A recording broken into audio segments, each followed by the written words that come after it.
DFS show with John Impemba and James Grande.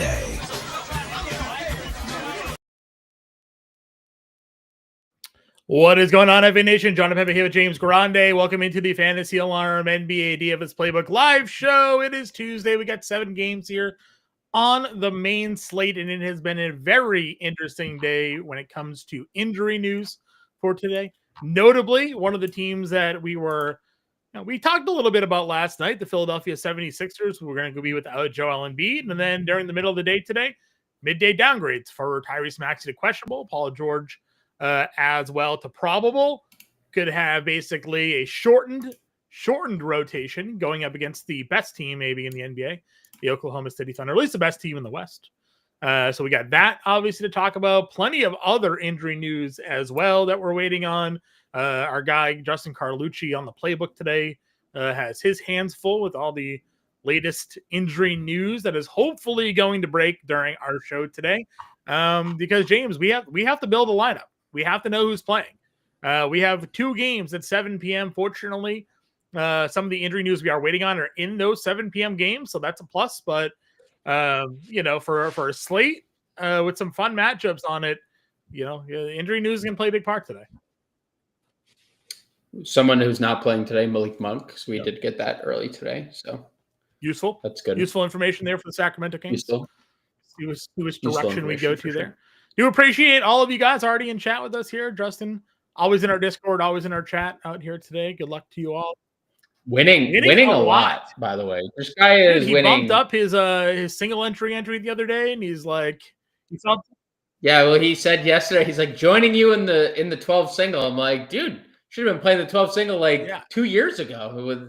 You're on a heater right now. Finished 8th, I think, last night. He's out here making some money, and hopefully you guys can all continue. King of all trades, always in our chat, always giving us the double flexes. Doesn't really say much else, but he comes in chat, throws us the double flexes, so I appreciate it. Is he just letting us know that he is stronger than us? Maybe. King of all trades. Always happy to have you in here with us. Justin Jennings in there with the family. Coach Chris says, what's up? Wants us all to hit that like button as well. Justin, with all the value in Indy, can we stack that game? We'll talk a lot about this Pacers-Cleveland situation here. I took a lot of heat a little bit this morning. We did a little bit this morning on our preview show about our thoughts on TJ McConnell, so we'll have to talk about that, and maybe we'll get a starting lineup before all is said and done here. Warren saying hey, and David popping in saying what's up, guys, as well. If y'all have any questions, comments, jokes, whatever you got, throw them in the chat. We'll throw them on screen. We'll talk to y'all. What do you got? Let's just get this out of the way. Okay. Now. It's 5:03 p.m. and I'm going on record to say no Nikola Jokic is too expensive. Comments, please. Oh, no Jokic expensive. There we go. None are allowed on this day. None. 0. From here on out, thank you for attending my TED Talk. Love the double flex. Love getting you some chatter in here. Like I said, we always appreciate you. I just feel like I've never seen you type anything else. So, but it doesn't matter.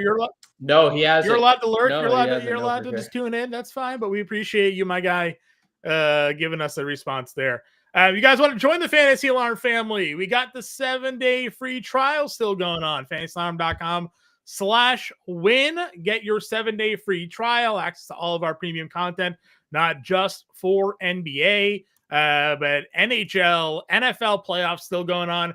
Our guy Jacob Parry has been killing PGA DFS already to start the year. We got the Amex tournament this Thursday. His playbook's already live. Go get access to that and his best bets for that as well. MMA, we got a big MMA pay-per-view this week. My guy and Owen on top of that. So get all that access for free. You get everything I just said for free for 7 days. So try us out. Get all those playbooks for free this weekend. FantasyAlarm.com/win. And yeah, come join the family here. Let's see here. No Westbrook slander as well. Says straight cash on me. TJ Westbrook. You have to be specific. He's no TJ Westbrook. That is not a Westbrook comment. I don't know what that means, so it's fine. He is completely talking about TJ Westbrook. That's true. Well, we'll talk about that. All right, let's get into it because I feel like I'm wasting everybody's time here. Top overall price plays on the slate: Nikola Jokic, Giannis, SGA, Trae Young, 10K and above. Point guard position: leads us into SGA at 10-5. Trae Young is questionable with the illness. Tyrese Maxey is questionable with his own little issue that he's got going on there, a hand sprain. Irving, questionable. Booker, 9K. So we have 2 healthy guards among the top 5. We liked a lot of Booker last night. What do you do at SGA now, though? Because if there's no George, there's no Maxey. I know you don't like the talk blowouts. And I know we just saw SGA in a game where they won by a billion over the Wizards have a good game, but not a great game for fantasy. Is he now a fade for you if there's no Maxey, no George? I mean, it's going to be hard to compete. I mean, the way that it looks to me is it's more likely that Maxey would be out than Paul George. Obviously, you don't like to see any downgrades, and they might both play anyway. But obviously, it would be hard for Philly to compete without those players. I mean, I listed the injury report in our Discord earlier. It is ugly. Like how lengthy, because also Caleb Martin, one of their best perimeter defenders, he's also questionable. If he doesn't play, I mean, it's just a nightmare. So yeah, I mean, it would be tough to get to SGA if that game, I mean, that game's already a 13-point spread. And that's, factoring in Maxey and Paul George playing. So, it would be a tough thing to get to. Obviously, he can get there in 3 quarters, but it's not like the best thing ever. Trae Young did go through shoot around this morning, so that I think the expectation would be he plays. We'll see, but he did go through shoot around for what that's worth. I good with going back to the well with Trae. If Maxey plays, you can definitely play him in a tournament. Looks like Kyrie's trending in the right direction. He fully participated yesterday. So, it seems like the only one in this tier that's trending towards not playing is Tyrese Maxey. The other injury tags or designations look like they're going in the opposite direction. I do love Devin Booker, though, at 9K. I mean, he has been so good since this lineup change. I don't think it necessarily hurts that we're seeing Ryan Dunn, Mason Plumlee, and Oso Ighodaro get extended, and Devin Booker's offense has taken off, like a bottle rocket. So, and less Tyus Jones, which just, kind of brings to the forefront their problems from last year, but maybe it wasn't a point guard issue last Devin year. Booker should like just a be lot their of us point thought, And then, I mean, they don't have to have one though. Like they have him and Kevin Durant who can operate in as any function in the offense. Any type of hub you need can run through Devin Booker and Kevin Durant. You don't need a point guard in really that. Well, the thought process behind that players is obviously Devin Booker, if he acts as your pseudo point guard, the ball is just in his hands more. Tyus isn't a wing shooter, he's a point guard. So, if you have him on the floor, you really should be complimenting Booker with like Grayson Allen, Grayson Allen. Yes. Royce O'Neal, Grayson Allen, those exactly. So Tyus isn't that guy, unfortunately. Though we were kind of hopeful preseason. It just hasn't really worked out for that. So love Booker at 9K. Say Trae Young gets ruled in. Would you rather Trae or Booker? Obviously $1,000 difference, but Booker. Okay. Booker. Work our way down the list here. Pelicans versus Chicago. DeJounte Murray, $8,600. I mentioned earlier that the Pelicans were fully healthy the other day. My bad. Sorry. Ingram was out. Herb Jones is out, but DeJounte still playing with McCollum, Murphy, and Zion went for 55 fantasy points. Really hasn't been a better matchup on the board for opposing teams than facing the Bulls in terms of pace and just poor defense on the other side here. This was a slate that had a ton of high game totals. You talk to me about this 8K range now. Fox is 83, Lillard 85, Murray 86. Yeah, I mean, Fox stands out the most to me. That would be the guy I'd go to. And a guy that I am actively looking to get into my lineups. No Malik Monk tonight. De'Aaron Fox has a 33% usage rate without Monk, gets the biggest usage bump on the team. There was the 7-game stretch earlier this year in which we saw Monk out. De'Aaron Fox had a 60 bomb, a 50 bomb in that and 60 actual, might I add, 60 actual point game, 50 actual point game back to back on a back to back when Malik Monk was out. The scoring is up 1.3 over 1.3 fantasy points per minute. So Fox would be the guy for me in this tier. Murray is obviously 241 implied total in this game, and elite pace up spot, bottom 10 defense against the Bulls. The one thing I'd note would be if Ayo Dosunmu comes back. Obviously, he's one of the best perimeter defenders the Bulls have to offer. They have been slightly better defensively since they started implementing Lonzo into the lineup more as well, and got Patrick Williams back. So they have gotten better in that area. When surprise, when you have better defenders on the floor, your defense gets a little better. But it's obviously just the pace is just overwhelmingly elite in New Orleans' favor. So I would probably rank them Fox, Murray, Lillard if I were to rank like the 8K guards here. But I think De'Aaron is my top dog in that. So building lineups tonight, you're basically prioritizing, I guess, by tier here, that we would go with Booker, Fox, and then probably Russell Westbrook at $6,900. I would play Fox probably before. So you go Fox, Booker, Westbrook? Yeah, I think Fox is my favorite point guard of the day. Would you play Westbrook over Booker? Just non-price existent? No. Okay. No.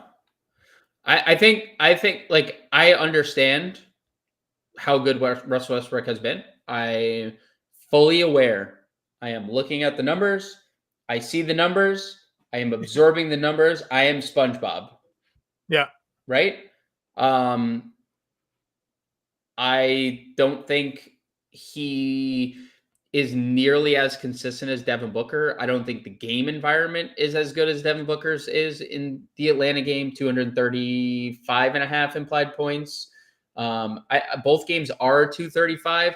I'd be curious to see if that number drops off if Kyrie is out. And there's not a lot of points scored in that game the other day. And I'm not saying it's apples to apples, but I do like the Atlanta Phoenix game better. Would guess that game would score more points. Also, like, we have seen max minutes out of Westbrook recently. I'm wondering like how the minutes get divvied up as Aaron Gordon trends in the right direction. If Michael Porter's making shots, like there's a lot of different things where we don't see 34, 36 and we see like low 30s for Westbrook. And also, I'm not saying there can't be room for 2 triple doubles nightly. That is obviously happening and has happened a couple times.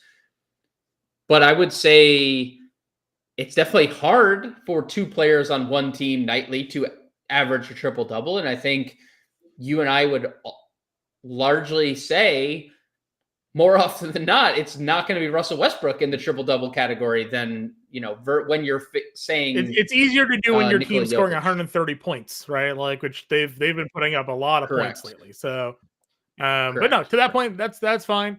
That Booker game, you went 0 for 8 from 3. Anything you think Dyson Daniels had anything to do with that?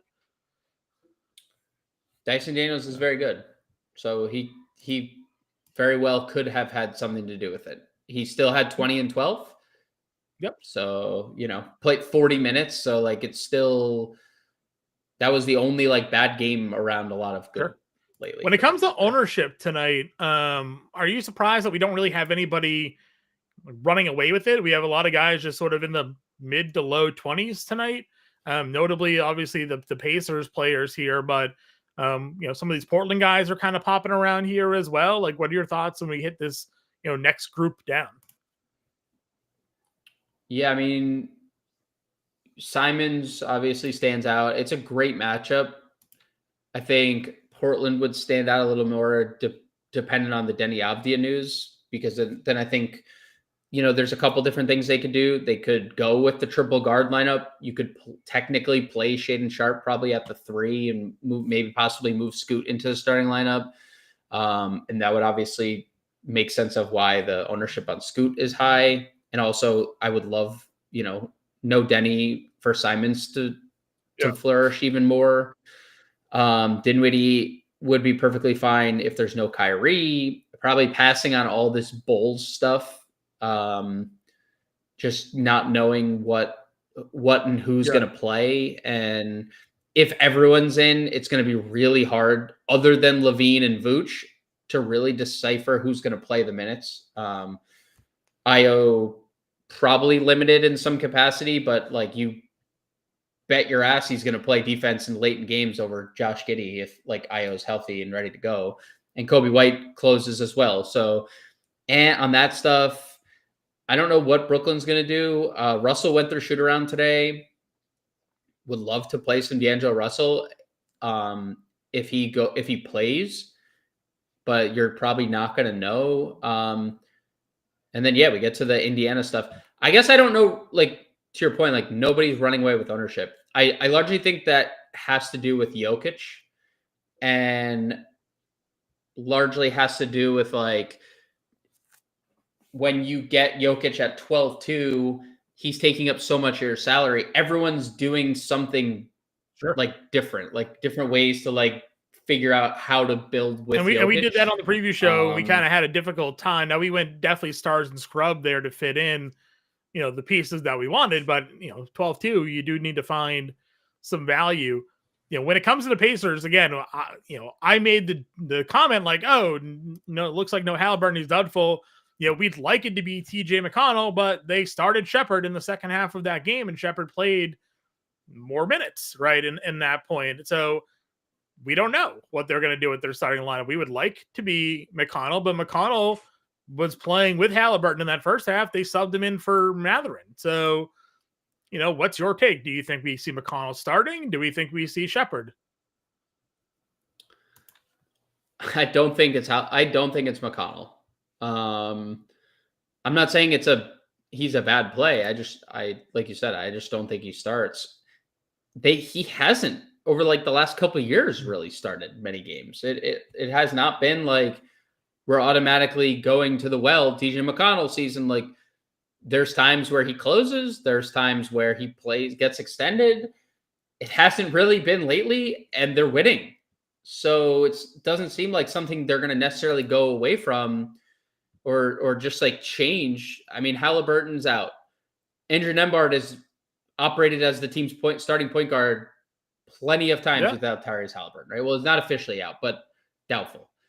So you just simply have Nembhard and you mentioned Ben Shepherd, who's like your kind of Swiss Army knife, can guard multiple spots, can knock down an open three when given the opportunity. He just seems to fit like that Carlisle mold. The lineup that they basically closed with against the Cavs? It's kind of interesting. Was it the Jarris? It was essentially stuff? The fourth quarter. The majority of the minutes in the fourth quarter went to a lineup that was Mathurin, Nembhard, Siakam, Turner, and Jarris Walker. Yeah, Jarris Walker was really good in that game. And like Carlisle is always doing that. He's a ride the hot hand kind of guy, Rick Carlisle. Jarris Walker was plus 21 in that game. They were outright beating the Cavs. Like, doesn't surprise me to see Jarris Walker extended because that's kind of what they do, right? Like, they extend guys. Like, those fringy players are extended in situations where, all right, Ben Shepherd's playing well, he's extended. All right, McConnell's playing well, he's extended. All right, top it. Like there's a list of about 4 guys that could be extended. Yeah, McConnell played the final 5 of the third, the first 3 of the fourth, and never checked back into the game. So I think that there's a range of outcome for TJ McConnell that's between like 17 and 24 minutes, and I don't think you would get much beyond that. And obviously, if you get into mid-20s, there's 30-plus fantasy point upside. But you're facing the 11th ranked defense in the NBA. The price is not favorable. I mean, it's $1,200 more than it was the other day. Well, that's what it is too. Like they had time to adjust to the Halliburton injury. Yeah. If he was 3,500, we wouldn't even be talking about it. We'd be like, yeah, of course, 24 minutes, whatever in range. Like, we'll take the dart on McConnell in this spot. But $4,700, you kind of really need to know he's playing. Playing real minutes here. So I see Yeah, pretty like he's going to. could do that or Nembhard. I mean, look, for what it's worth, there's TJ McConnell. The numbers are what they are. He has elite numbers still this year. Sans Tyrese Halliburton, like that part. Oh yeah, that part hasn't changed. Like it hasn't changed. Here we go. Years. Halliburton's officially out, so maybe we're gonna get this news right now. Look, I'd have a hard time believing Ben Shepherd wasn't the starter. And even if it's not Ben Shepherd, I have a hard time believing that McConnell is the starter. Like, no Tyrese Halliburton this year. TJ McConnell has a 27% usage rate. TJ McConnell's at 1.2 fantasy points per minute. Those numbers are elite. But there is no guarantee TJ McConnell's minutes are like ramped up to where the ownership kind of suggests they're going to be, because he's the fourth highest point guard roster on the slate. So I like TJ McConnell, but the 4,700 obviously gives me pause for a little concern if he's not in the starting lineup. Agreed. Nothing yet in terms of lineup. They're just talking through the Halliburton injury. And now he's day to day. He's on a strained groin. Does Halliburton? So, not the hamstring, groin. Yeah. Okay. All right. So what else are we looking at point guard here outside of the Indy situation? Do you like Lonzo? Do you need Ayo out for that at $4,800? Like, what are your thoughts there? On Lonzo? I'm not playing Lonzo if they're healthy. But if they're out, you're. I mean, they might get Dosunmu. They might get Dosunmu and Kobe White back. I'm out. And then Scoot actually is getting ownership tonight. Is this what's your feeling behind this? I don't have a lot of feeling on it. That has to be Denny related. He's the fourth highest rostered player. So I know. I mean, that's one. I think that's people searching for value because there hasn't been a lot to open up outside the Malik Monk update. So I think one, that's directly correlated to that. And then, two, he's a good fantasy point per minute guy who has a ceiling in minutes. So, I mean, it's fine, shooting guard. Irving, obviously 93. Booker, we've talked about. Levine, 86. Levine was the guy. Ben Shepherd will start. There it is. Ben Shepherd will start today. So got that information for everybody. Shepherd in, McConnell off the bench. We tried jamming Levine into our lineups last night. We had some trouble making it all fit around with what we wanted to do, which was Westbrook, Levine, Jokic. Obviously, you can make some moves now around if you wanted to do that as well with like Fox and some other value that's kind of popping around here today. But still plenty of reasons to put some Levine in your lineup today. I have a weird taste in my mouth about like his projection tonight and like there's no reason projection sites are disrespecting him the way they are, but it is what it is, I guess. I mean, he's obviously not going to score 30 plus points every game for the rest of his life, but why is this the spot he's not going to? Who is preventing him on the Pelicans from that tonight? There's no longer Herb Jones there. He had the highest during this 6-game stretch of 30 plus. The highest usage rate he's had all during this whole stretch was last game against the Kings, 34%, 36 actual. Like, the peripheral stats have been consistent. The 3-point volume we've talked about has been elite. I'm kind of against the groupthink here. I think he deserves to be higher rostered. I think he deserves to have a better projection. And this is something that I would definitely consider. You've had a lot of success when you've gotten like the low rostered Zach LaVine. So, and we're looking at like 5% here tonight. So LaVine at 86. I would imagine once we get the next ownership update that Shepherd now confirmed starting is going to be like 60% owned. He's $3,200. Like, I just think everybody's going to just flock to that spot here. It's disgusting. I know, but I think that's where people are going to end up going. So you got Levine there. Donovan Mitchell's 83. Paul George, as we mentioned, probable now for today is 8K. McCollum, $7,500. What are your thoughts as we work our way into this mid-range?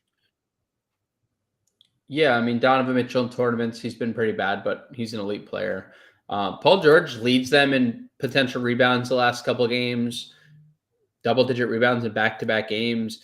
If there's no Tyrese Maxey, I mean, what is the limit on Paul George shot attempts tonight if there's no Maxey? You know, like it's going to be a very high number. So for as long as the game is competitive. Now, we know he's going to be in the chamber tonight, and the Georgia chamber is not a fun place to be.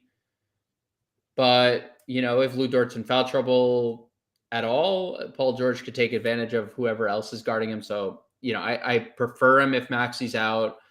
I'm not like so thrilled with the idea of McCollum at 75. I think the minutes are great. The peripheral stats have been so poor lately. I know they were like goodish last game, but he's really relied upon, like, these big games specifically lately have really been contingent on the scoring.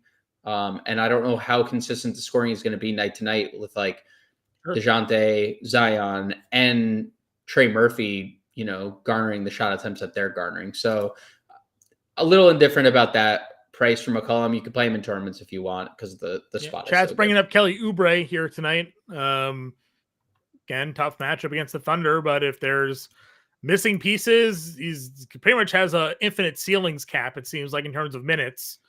And we've seen him have good games. You know, he may just be forced into a bigger role here tonight. Boy, is this going to look like Kelly Oubre in other jerseys, like his Hornets days, right? Where like nobody's healthy and Kelly Oubre's just taking 20 shots, 25 shots. And it's like, oh, right. This is why we don't let that happen anymore. Yeah, I mean, look, again, if there's people, like, we already know Embiid's out. That is just what it is. If there's no Maxey, I mean, he's second in line, right? He's second in line. So I can't fault anyone for it. The numbers with just Embiid and McCain out aren't like something I'm like excited to get to. I think we would need more out for me to like get to Kelly Oubre at $6,000, especially if it like Paul George and Tyrese Maxey both play. Then I would just rather spend $100 more, play Shaedon Sharpe, or play $200 less and play Ben Mathurin. I think both the guys surrounding him are more appealing if Philly's like whole. Yeah. Lineup is expected with Shepherd, Nembhard, Mathurin, Siakam, and Turner there. So that's the lineup tonight for the Pacers. Shaedon Sharpe, again, was another one that was getting some early ownership love. What are your thoughts as we kind of hit this 5K range? Yeah, just literally talk Shaedon Sharpe and Mathurin. D'Angelo Russell, 55 in tournaments, I think is appealing if he plays. Nembhard, very safe. Not a lot else in the 5K. Probably Bogey Bogdanovic is getting a lot of ownership tonight. You know, I get it. 28 minutes in back-to-back games. No Jalen Johnson already. The shot volume's been good. The three-point volume's been good. So I like Bogdanovic. If Trey ends up sitting, I've already kind of told you I'm going to play a lot of ancillary Atlanta pieces because that game is going to, I think, be pretty ugly. But obviously Bogdanovic would have infinite green light if there's no Trey as well. He needs to be officially ruled in. Keon Ellis should definitely be the starter here. You know, they could obviously, they don't need to play Keon Ellis, but my expectation would be he starts and he's your De'Aaron Fox or your Damian Lillard. And, you know, he's been fine. There's been some ceiling. Obviously, his highest ceiling game came in a 49-minute game. So take that for what it's worth. But he's been solid, $4,100. I do think Devin Carter is probably someone who gets extended as well. I prefer Keon, and I assume Keon gets the first crack. I would have a little more interest in the OKC stuff if Paul George and Maxey were to be ruled out, because then I think, you know, blowouts on the table, and we've seen what some of these OKC players can do in blowouts. And then like if Bogey doesn't play, I think Vit Krejci is like super solidified in terms of minutes, like because he's already playing. And I'm no Jalen Johnson, maybe no Bogey, no Trey. Yeah. And so like we assume no Jalen Johnson, he's going to start to begin with, just based on how they've been operating. But if there's also no Bogey, the minutes are super safe for Vit Krejci, who's been a good fantasy point per minute guy at $3,400. So there's that. I am just not looking forward to Ben Shepherd chalk.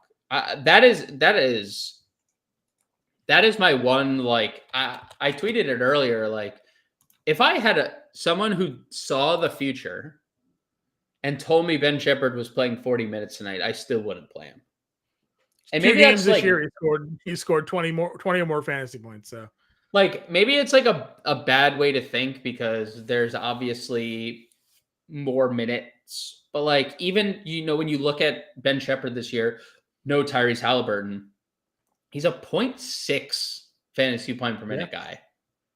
So if you don't get an absolute ceiling Ben Shepherd minutes, what does his stat line look like, at the end of the night? Like it just is like, I get it.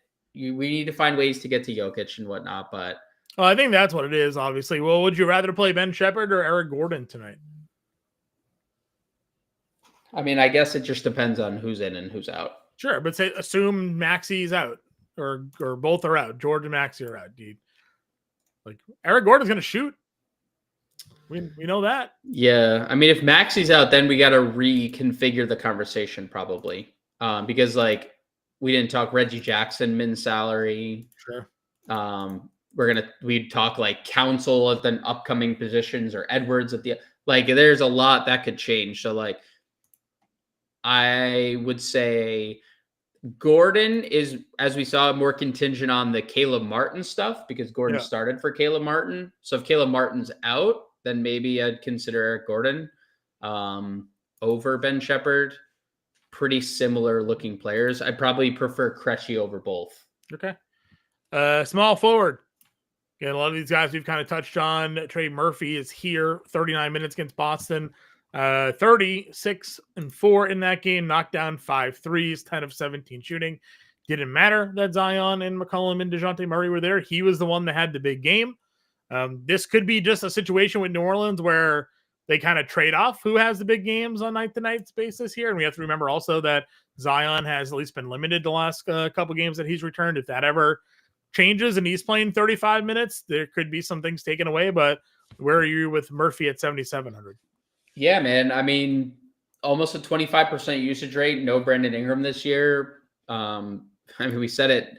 Damn near played 40 minutes upon returning from an ankle sprain. Yeah. There's really nothing to dislike about Trey Murphy, especially when he can just continues to score the way he scored the basketball.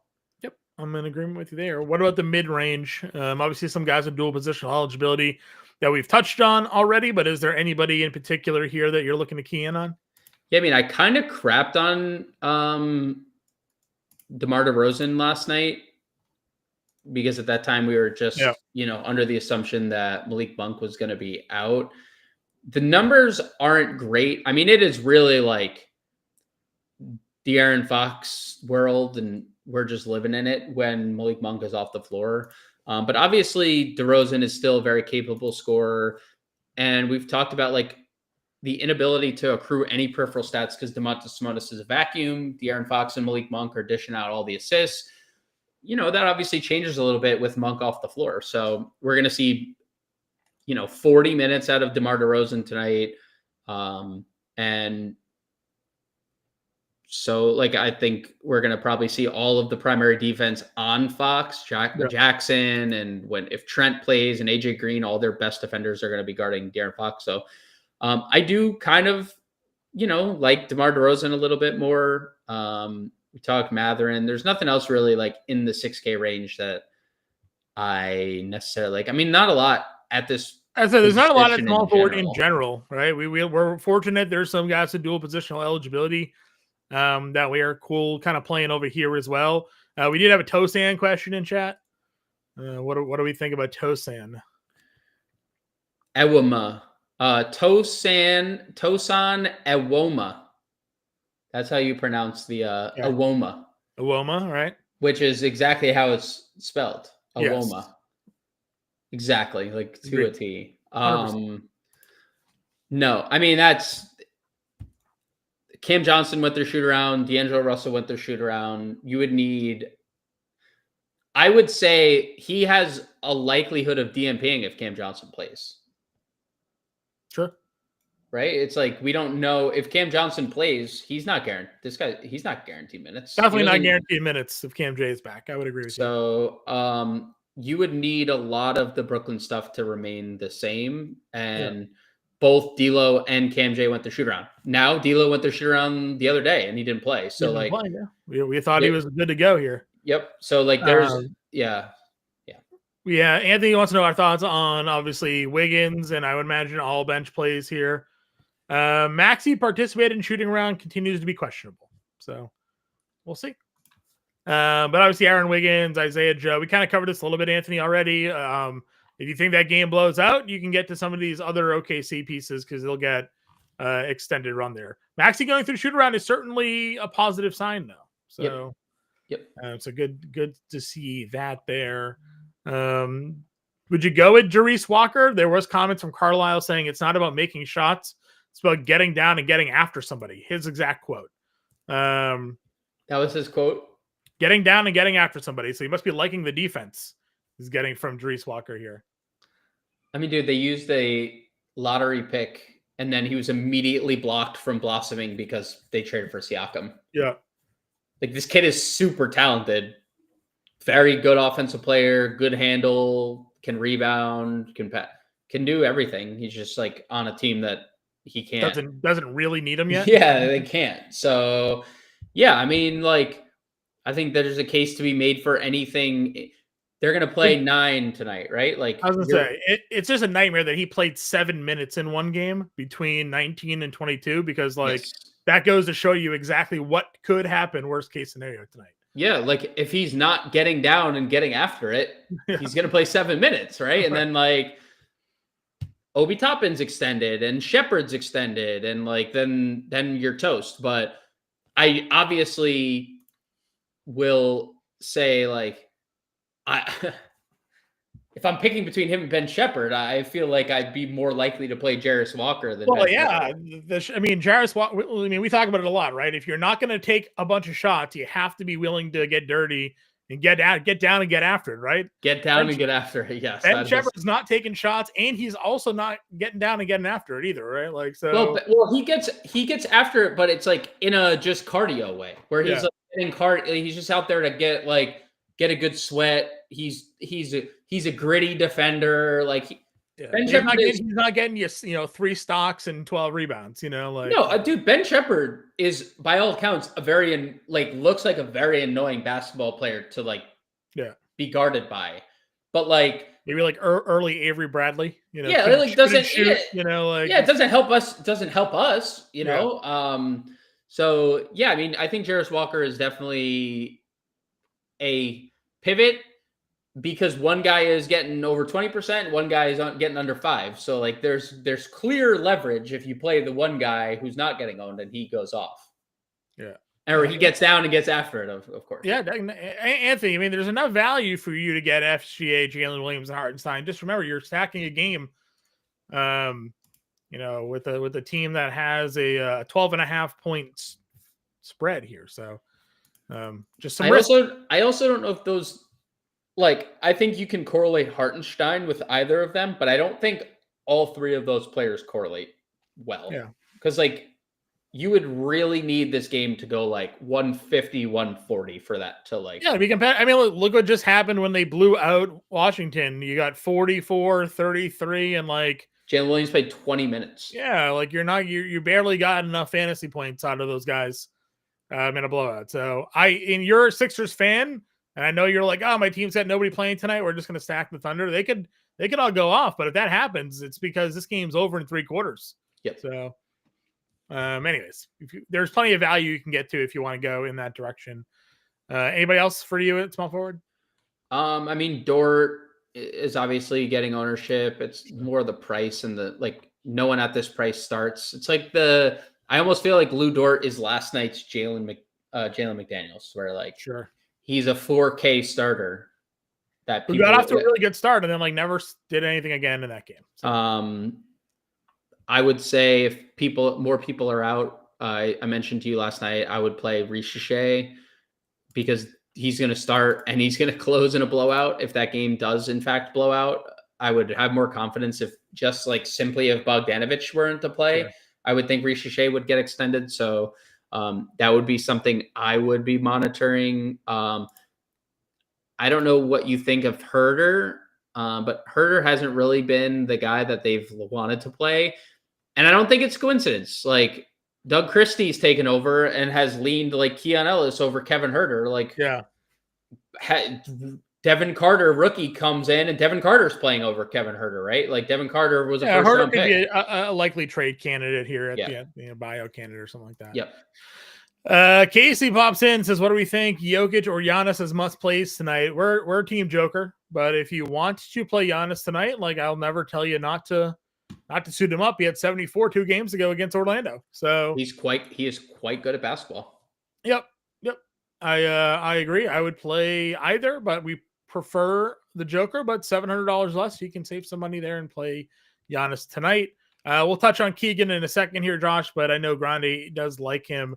Yep. And Power, we said that, went around, shoot around for Maxey today. So we won't have to play, maybe not play some of that value in Philadelphia. All right, so Giannis 11.5, Sacramento. KD against Atlanta 91.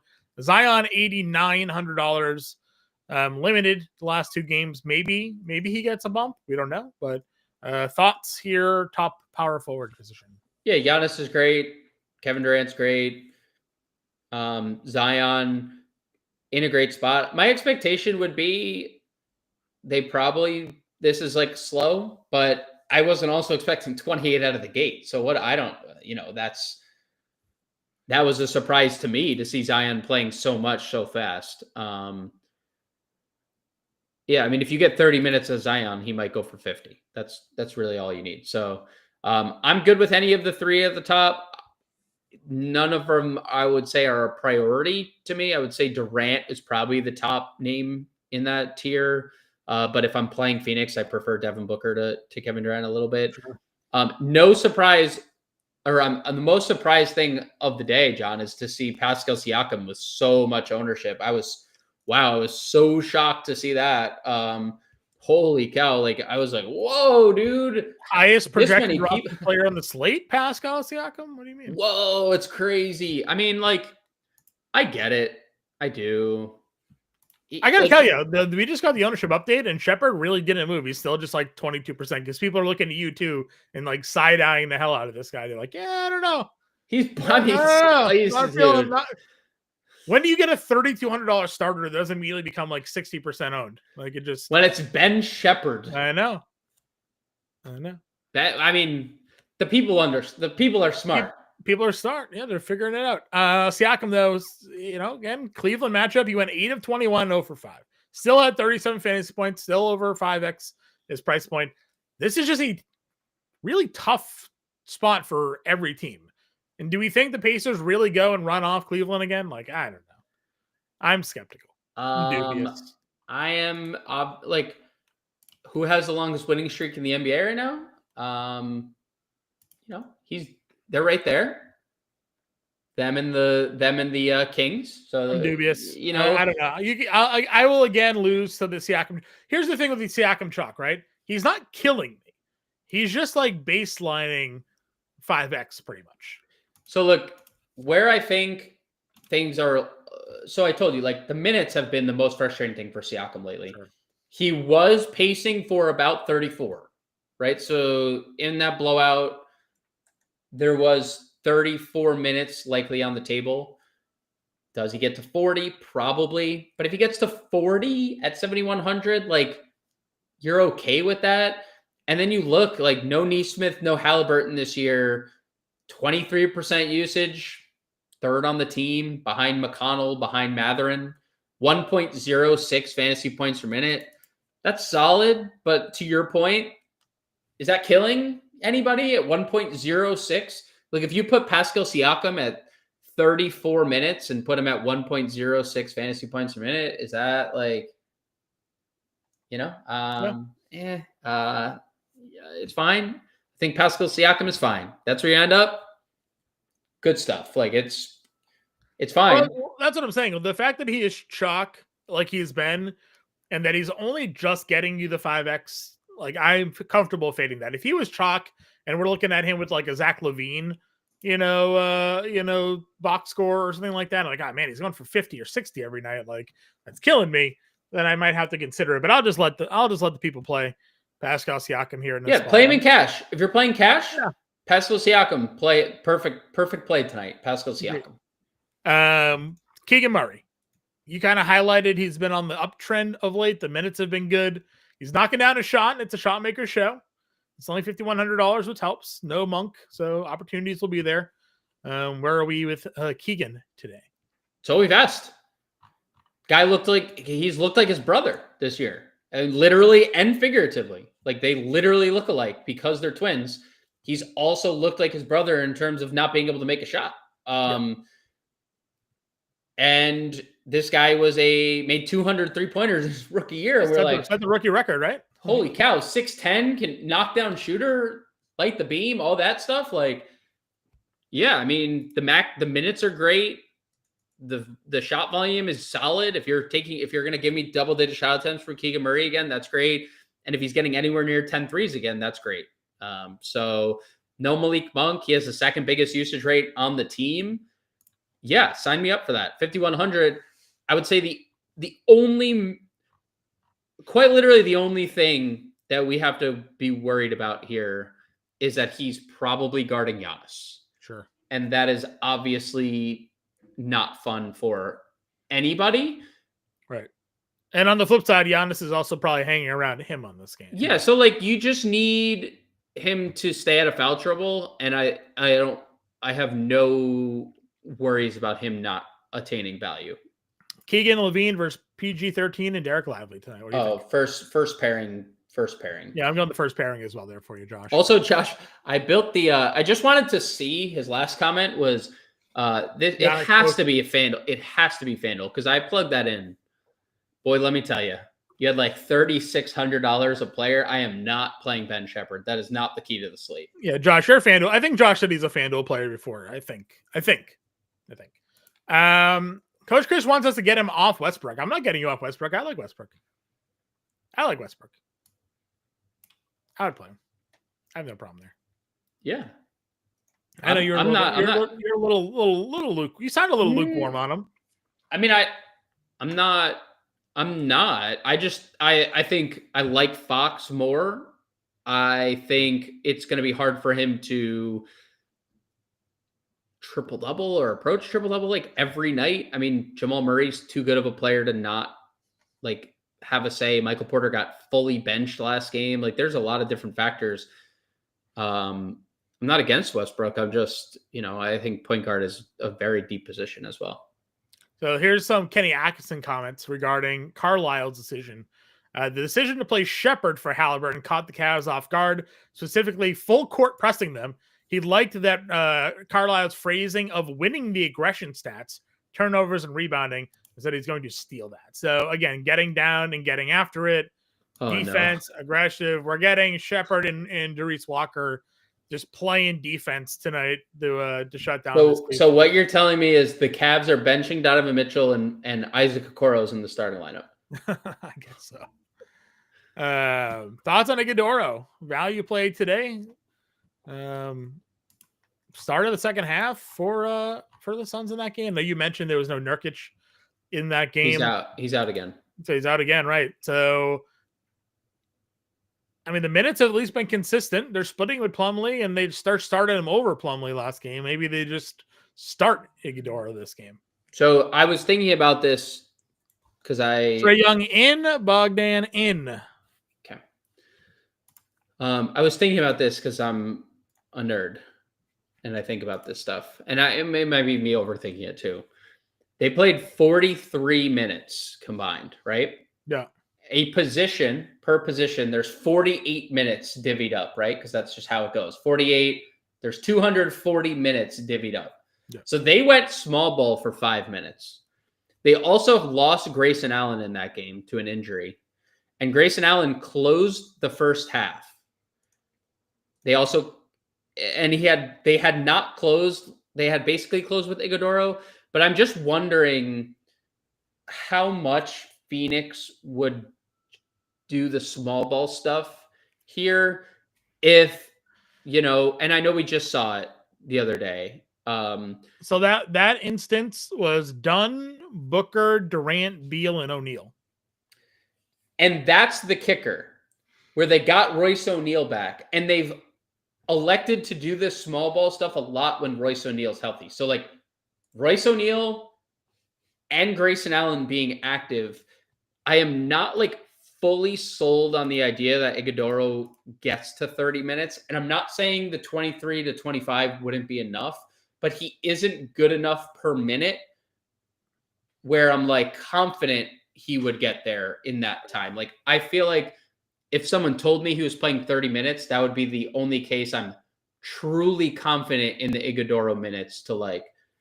Yeah, he benefits from having the power forward center eligibility. He does. Obviously. He does. And I'm not saying he's a bad play. I just also, again, I think of that stuff like Royce if he doesn't start, there's always a chance that he plays the 8 minutes. Right? Yeah, like, and or just like back into the low 20s or teens because they go with the small lineup and stuff. So like, I think there's a lot of variables that we didn't see the last time these two teams played. I am less liking Krejci, but he'll still play in the 20s, low 20s minutes. Yeah, low to mid 20s minutes, but definitely not as high on him. No, prefer Bogey. Like the value of Bogdanovic makes a lot of sense. Agreed. Center position. Joker's 12-2. We kind of went on a long diatribe about him, about why they lowered his price and the ridiculousness of them lowering a price. I started the show. Don't talk about his price being too low. It's not. It's not. Too high. Don't talk about it being too high. Yeah, Yes. Sorry. It's too low. It's too low. He should be more. I tweeted at DraftKings today. Again, this is like the third time in the last 2 weeks. Like, just set his price at $13,000 and make it something to where we got to use our minds a little more, right? Yeah. I think that, again, Jokic for sure. Sabonis had 28 rebounds the other day. Like, can always go play some Sabonis if you want at $9,800. No Malik Monk. No Malik Monk certainly works. Where do you go next, though? The mid tier to me wasn't like there were some guys you could plug, but I wasn't enamored, with a ton here. Hardenstein's gonna own this matchup. Oh. Adem Bona and Gershon Yabusele are gonna get. I mean, hopefully Maxey and George play, right? So you can maybe get more than 22 minutes out of Hardenstein here. Correct. All you need is 30. That's the baseline of Hartenstein minutes. You need 30. He should cook. I like Jarrett Allen in this spot. I think Nick Claxton is an interesting questionable candidate. Something that you and I kind of missed last night. Well, I don't think he was questionable last night, was he? Yeah, he was. Was he? Yeah, he was. And obviously, Daron Sharp would be super appealing then. Yeah, that game too. There's a lot of questionable tags in that game that it's the last game on the slate too. Turner's fine, Ayton's fine. I think a lot of this like mid tier is like fine pieces at a position that they all exist in Nikola Jokic's bubble. Your highest rostered center, not named Nikola Jokic, is Clint Capella. And we'd talk about this on the morning show as well, how this price point for both him and Agankwu are kind of, it feels a little bit too low, right? Like the baseline numbers for Capella, I feel like we're going into Gobert territory again, like we talked about last night. We're like, why is Rudy Gobert $5,200? He doesn't need to do almost anything to get there for you. Same thing here with Clint Capella. He's averaging almost 26 fantasy points, which is over 5x at 4,900. He went for 33 in 26 minutes against Phoenix in that last game. He had a double-double. I would be very comfortable playing Clint Capella tonight at $4,900, and apparently so is the field. the field is either playing Jokic and Capella, or they're just playing Capella and then not playing Jokic. So Yep. I'm good with either player, depending on which way you want to go. But Capella feels pretty safe to me at this price point. Yes, couldn't agree more. I think you said it perfectly. And I personally, you and I are usually team Okongwu over Capella because I think we acknowledge one day, even though we've said it for 3 years now, one day Clint Capella will be traded. Maybe it's this year, or maybe one day we know he won't be on this team. Okongwu signed the extension, so one day Okongwu will likely be the dominant center here, but. They flat out split the minutes. You can play whichever one you want. They just split the minutes. I think, and anytime you start getting a sense that Capella's taking over or Kongwu's taking over, there's it just flips. So there's no I don't think there's a true yes, Clint is now taken stranglehold of this position. We did, you know what though? To your call out a few games ago, we did see them both play at the same time. In one of the games where Jalen Johnson was out, didn't we? Yes, it was but I think it was a double big. I want to say it was a double big game, but maybe I'm wrong. Maybe it was the Clippers game. You messaged me right away. You're like, the Hawks are doing it. We got Capella and Okonkwo on the floor together. Not the Clippers game. Let's see what game this was because you are correct. Is it Utah? No, this has to be a few games. Denver, Lakers. I don't remember it. I'm sure I could just search our chat and find it. But I'll say this: if you wanted to play Okongwu tonight, he is 50% of the ownership that Capella is, and it's not like he's giving you bad stat lines: 24, 27, 19, 34, 25, 26, right? 24, 23 minutes in 5 straight games. His minutes have been a little more secure. Yeah. Because Capella gets down to 19. Okongwu does not. He just plays in the 20s. Yeah, for the most part, right? And it almost feels like sometimes if they go smaller, they'll play Okongwu over Capella tonight. Yep. So for 50% less ownership in tournaments tonight, you can play Onyeka Okongwu tonight, where Capella is the highest rostered center, mere fraction points behind Jokic, but just a tournament play tonight. And again, we are generally team Okongwu anyways, but would you play Plumlee? I would never. I would never play Plumlee either. Great. Glad 3 straight games of 10 rebounds. That's fine, but not really what I'm looking to consistently do there. All right. Anything else for you? Interesting question from David. Ryan Dunn versus Peyton Watson. I do think the minutes will be more secure for Dunn. Obviously Peyton Watson has been really good. The minutes have looked really good. I expect Gordon to go up, and will Peyton Watson play over, Michael Porter every night? I'm not so sure. I would probably go Ryan Dunn, but I also do acknowledge Peyton Watson has been pretty unbelievable for Denver. I'll say Dunn. I think is I don't know. Well, let me backtrack what I just said, because Grayson Allen and Royce O'Neal are both going to play tonight. Right. Really close, 50-50. Okay. Maybe I'll lean Dunn a little bit, but it's super splitting hair-esque. Yeah. All right, let's get a lineup going then here. Where do we want to Ben Shepherd. Yeah, sure. Jokic? Yeah.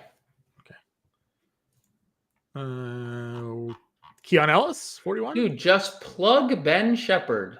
I'm not playing Ben Shepherd. You don't want to play Ben Shepherd. You don't know me. Thoughts on Trey? Yeah. They don't need to play Keon Ellis. They could play bigger. We've seen teams do this, right? We've seen teams play bigger, but they play bigger when they are missing a front court piece, not a guard. Yeah, but they play bigger. I mean, Team Milwaukee plays double big all time. So this would be a spot that they could potentially shift Lyles, shift Murray to the 3. Yeah, shift Keegan to the 3 and run DeRozan, just have a big. I mean, it's a big lineup, but like it's possible. Now, I don't think they do that because I think Keon makes sense for the Lillard assignment, right? Like Keon is your best perimeter defender with Keegan, so you just lock them both up. Yeah. I wish we had the Philly news so I knew what to do here, but it seems like they're all trending towards playing. So Bogdanovich. 5,100. Do we have we don't? So the hazards of playing Joker, man, he is just so expensive. Well, it's Joker plus that really kills you, right? Because you're because we're playing. I mean, if you wanted to play Fox, which you said he is your favorite guard today. Yeah, I mean, I'm definitely I would like to. Keegan's 51. Get some more of that game, I guess. Yep. Small forward, $5,200. You could play Matherin here. You could play, if you wanted to punt the position, you could play Jarris Walker. Dort, if you wanted safety.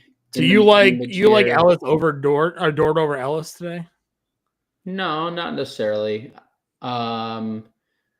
The thing is, we're gonna get the Philly news at 6:30, so we can whatever lineup we build. If those guys are out and Gordon's starting, we just if those guys are out. Everything. Our plan is it's not just Eric Gordon. Reggie Jackson. Everything has changed. Yeah, everything is different. I do not want to play bench. My assumption is if Maxey sits, I'd almost bet Reggie Jackson's announced the starting point guard, and in that case, I'm just going to play Reggie Jackson. Or if you don't think it's going to stay close, you could just you just be weird and play all the backup for Philly and just because Yeah, I'm just seeing the value. So they have Scoot. You could play McConnell. I mean, honestly, that might make more sense, right? To get just for some tournament, little pivot there. Yeah, $5,100 forward, which probably isn't much. Something to do with Brooklyn. I was gonna say you could do there's actually a lot here because you could play the Brooklyn stuff, pivot to Najee if Kyrie's out, or then pivot to Tamani Kamara if So I just threw Tamani Kamara in there, and we'd have the money to move around if we needed it. So. Yep, and I think getting to Zaire or Clowney makes sense if Brooklyn is shorthanded. So I'd be okay with that. Cool. All right, example lineup: Fox, Bogdanovich, Matherin, Murray, Jokic, McConnell, Kamara, and Okonkwo. $300 left over for all of you guys there. Again, fitting Joker in your lineup is not the easiest of things to do, but it's what we got going on here. And then hopefully some of that Philly goes through here. TJ, the forgotten child. He's not forgotten. We just want to play him, but they don't want to play him. That's the biggest problem. But maybe tonight they will. Maybe tonight they'll realize that Ben Shepherd is not all he's meant to be. No, they won't. No. They're playing Ben Shepherd. Make sure you go check out Justin Carlucci's playbook. That's live over in Fantasy Alarm. Again, we'll have updates throughout the hour, getting you guys ready for 7 p.m. roster lock. We have that 7-day free trial going on, so hit that up. FantasyAlarm.com/win. You can scan that QR code and try it. It's free for 7 days. Grande and I will be back tomorrow with the preview show, and then live at 5. We'll catch you later.